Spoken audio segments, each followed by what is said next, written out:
Ladies and gentlemen, welcome back to Trev-Dogg TV. I am, of course, Trev-Dogg. I've had a lot of other things going on project-wise, one of which, the big project, is the bus.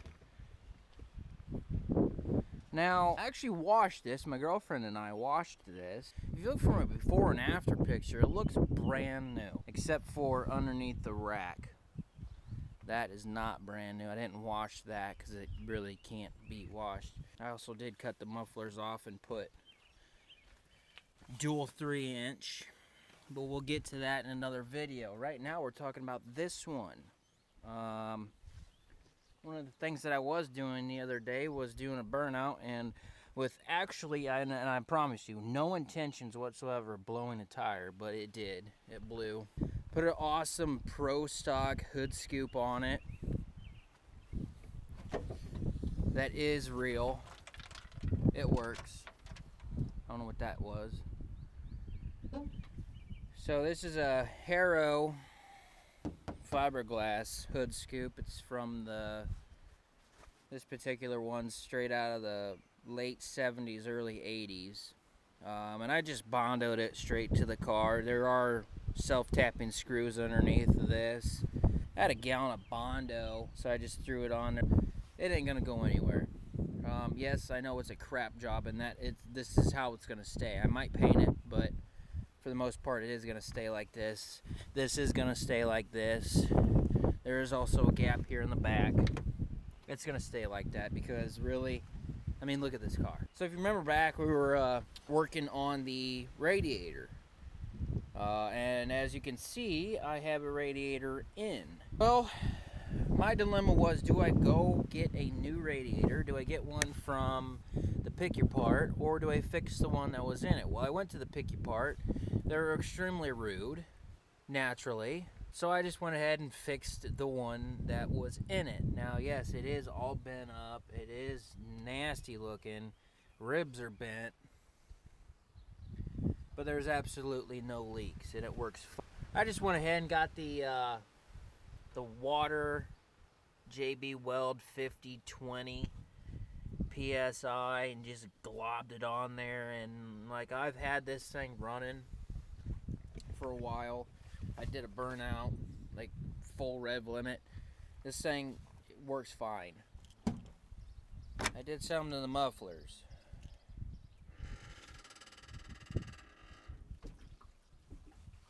Yeah, that's right. I made a trunk fender exit. This is a 5-inch stack off of a Kenworth semi.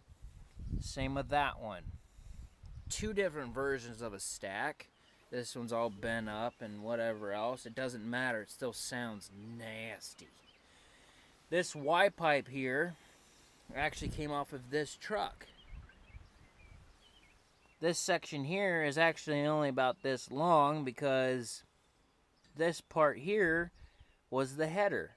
And yes, I did cut the header. This pipe here is for a 2008 Pontiac Grand Prix. These came with a Flowmaster dual 3-inch exhaust, which is actually what is on the bus now, which is actually for a Ford F-250 1987 from Flowmaster themselves, California.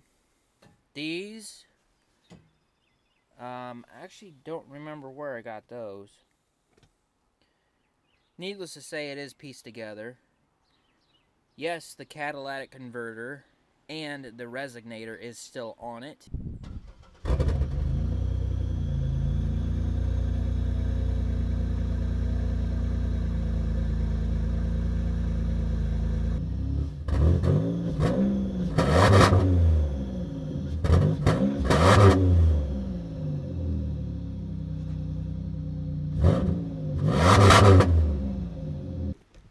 So we're going to be using a Metabo with a cutting disc.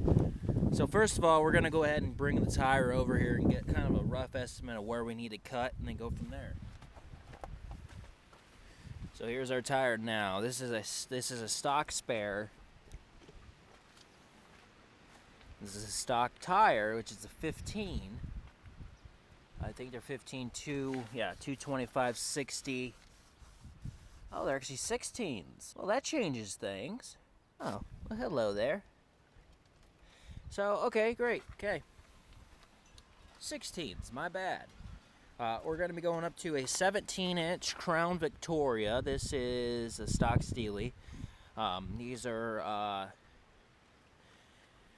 Netto Mud Grapplers, 295 7017s. Looks like we're not getting any work done.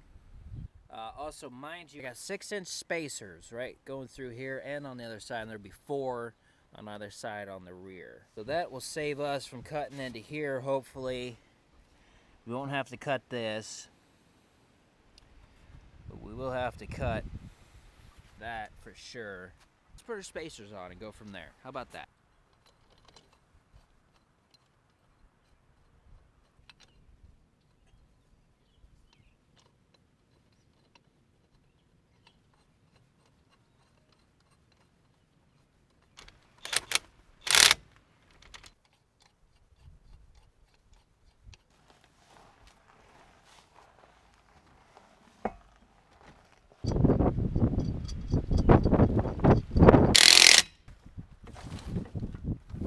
It's like it was meant to be on there.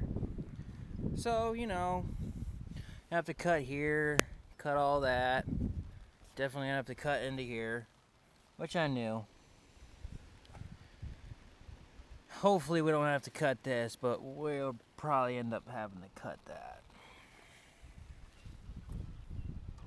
Let's get the other side on. We got her setting straight now, and it looks a little better. Probably still gonna have to cut here, but I'm gonna try to do as minimal cut as I can, just simply because I don't want to. So obviously we're gonna cut that. Other side, same issue. Same issue. I've done a little bit of trimming. I got the bumpers trimmed up. There was a bracket here. Let's see. I moved it. Here, I might have to trim this back right here. I might not as well, because I'm pretty sure we're at like maximum turning radius right now. Over here, I actually cut quite a bit off. I got a pile here that'll came out of here, and it's clearing, and we'll get in here later on. I'm almost out of cutting discs, so I'm gonna have to get that taken care of, but like we're pretty close. After we get this trimmed up, we should be pretty okay. You know, off-road is gonna be another story, but on-road it'll be pretty okay. So let's get to it. We've actually got this all cut up. This side's actually even closer than the other side. Yes, I have it jacked up, but it is even closer. Turns really well either way. We did run out of blade, so I had to just go ahead and knock that up out of the way there with a sledge, 12 or 14 pound. Always practice safety too, guys. We're gonna get underneath of this, rigged up nice and comfortably. So we did get the sawzall out. I don't know how much battery it is. These are absolute junk blades. I got them from Menards on Black Friday. They were like 10 bucks. It was not worth it. Do not do it. So now we're gonna come under here and cut off the resignator.